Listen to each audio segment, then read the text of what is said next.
Kamu pernah nggak ngerasa gagal? Umur udah 27, kerja masih lompat-lompat, 30 belum nikah, teman-teman udah pada sukses, punya rumah, punya pasangan, punya mobil, bahkan punya anak. Sementara kamu kayak hidup jalan di tempat. Kamu nanya diri sendiri, aku ini sebenarnya gagal ya? Gagal jadi anak, gagal jadi manusia, atau gagal hidup? Tapi tenang, kamu gak sendiri. Dan yang lebih penting lagi, kamu belum tentu gagal. Hari ini kita ngobrol bukan untuk saling menghakimi, tapi buat sama-sama nyari jawaban apa kata Islam saat kita mulai merasa gagal. So, stay sampai habis. Jangan lupa like dan komen di bawah. Kita mulai. Banyak dari kita ngerasa gagal karena ngebandingin hidup kita sama standar dunia. Umur segini harusnya udah kerja, harus punya pasangan, harus punya rumah, harus berhasil, harus sukses. Tapi siapa yang bikin standar itu? Dunia, sosial media, lingkungan. Sayangnya kita terlalu percaya sama standar dunia itu dan lupa bahwa setiap orang punya jalan masing-masing. Lalu kita jadi ngerasa ketinggalan, padahal Allah sendiri bilang, dan janganlah kamu iri hati terhadap apa yang dikaruniakan Allah kepada sebagian kamu lebih banyak dari sebagian yang lain. Hidup bukan lomba lari cepat, tapi maraton iman. Dan Allah lihat prosesmu, bukan finishnya. Nah, ada satu yang menarik. Kamu ngerasa gagal karena belum berhasil. Coba deh lihat para nabi. Nabi Nuh berdakwah itu 950 tahun. Tapi cuma segelintir orang yang ikut. Nabi Ibrahim dibakar hidup-hidup. Nabi Yusuf dijual jadi budak, dipenjara bertahun-tahun. Secara dunia mereka kayak gagal, tapi secara iman mereka menang besar. Allah gak ngukur kesuksesan dari hasil duniawi, tapi dari keimanan, kesabaran, dan usaha tanpa henti. Bahkan Nabi Muhammad sendiri itu dituduh gila, penyihir, dilempar batu, bahkan sering banyak percobaan pembunuhan, tapi beliau tetap jalan karena yang beliau cari bukan validasi manusia tapi ridho Allah. Jadi kalau kamu lagi ngerasa gagal, bisa jadi kamu lagi diuji seperti para nabi, dan Allah sedang melihat sejauh mana kamu bertahan dan tetap percaya. Coba kita tanya ke diri sendiri, sukses menurut Islam itu apa sih? Banyak uang kah? Dikenal banyak orang kah?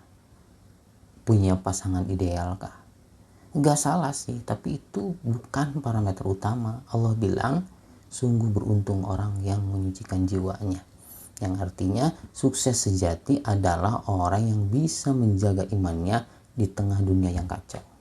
Kita tuh terkadang lupa bahwa mungkin kegagalan di dunia kita itu adalah penyelamat akhirat kita. Misal, kalau kamu dikasih kekayaan saat ini, mungkin kamu jadi sombong dan jauh dari Allah. Kalau kamu dikasih pasangan sekarang, bisa jadi kamu makin jauh dari ibadah. Allah lebih tahu waktu terbaik. Kadang Allah gak ngasih karena sayang. Kayak orang tua nih ya, yang gak ngasih anaknya pisau meskipun anaknya nangis-nangis minta-minta, itu bukan karena benci tapi karena cinta.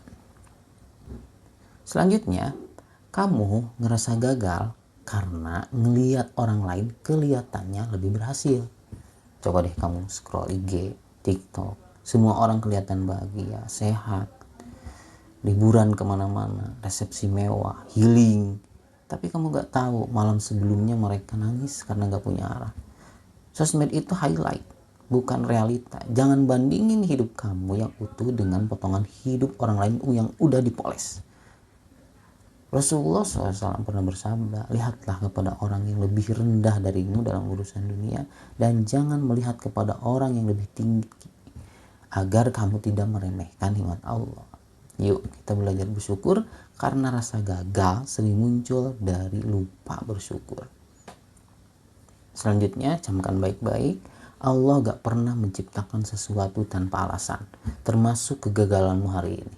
Mungkin kamu lagi di training untuk jadi pribadi kuat, kayak besi yang ditempa supaya jadi pedang, harus dipanasin dulu, dipukul, harus dilelehkan, tapi setelah itu dia jadi kuat. Allah sedang bentuk kamu. Jadi kalau kamu lagi dikasih beban, Artinya kamu mampu, kamu kuat, kamu bisa. Kamu cuma belum sadar aja. Lalu apa yang bisa kita lakukan biar nggak tenggelam dalam rasa gagal? Satu, tulis nikmat yang sudah Allah beri. Punya keluarga, masih bisa makan, masih hidup, bisa nonton video ini, itu nikmat. Dua, bikin target akhirat, bukan cuma dunia. Misal, pengen hafal 1 juz tahun ini, pengen rutin sholat tahajud seminggu sekali, pengen rutin sholat duha sebulan sekali, pengen sedekah tiap Jumat, itu semua pencapaian juga loh. Terus tiga, berdoa dari hati bukan formalitas. Doa itu bukan hafalan tapi curhatan. Coba bilang ke Allah, ya Allah, aku gak kuat tapi aku yakin engkau bisa bantu aku. Percayalah, doa yang dari hati akan sampai ke langit yang paling tinggi. Terakhir, kalau kamu lagi ngerasa gagal, coba tarik nafas pelan-pelan, duduk sebentar dan bilang ke diri sendiri, aku bukan gagal, aku cuma belum sampai. Allah masih tulis cerita kamu, jadi jangan tutup bukunya terlalu cepat. Kalau video ini menenangkan dan meneguhkan kamu, yuk like, share ke teman-teman kamu yang mungkin merasa sama ya. Kalau video ini menenangkan, kalau video ini menenangkan dan meneguhkan kamu, coba klik like. Kalau video ini menenangkan kalau video ini menenangkan dan meneguhkan kamu, yuk klik like-nya, share ke teman kamu yang mungkin lagi merasa sama. Tulis ceritamu di kolom komentar. Jangan lupa subscribe, karena kita bakal bahas topik-topik yang lebih dalam dan relevan untuk kamu yang pengen belajar Islam tanpa merasa dihakimi. Barakallahu fikum, tetap kuat, tetap yakin, dan tetap dekat dengan Allah.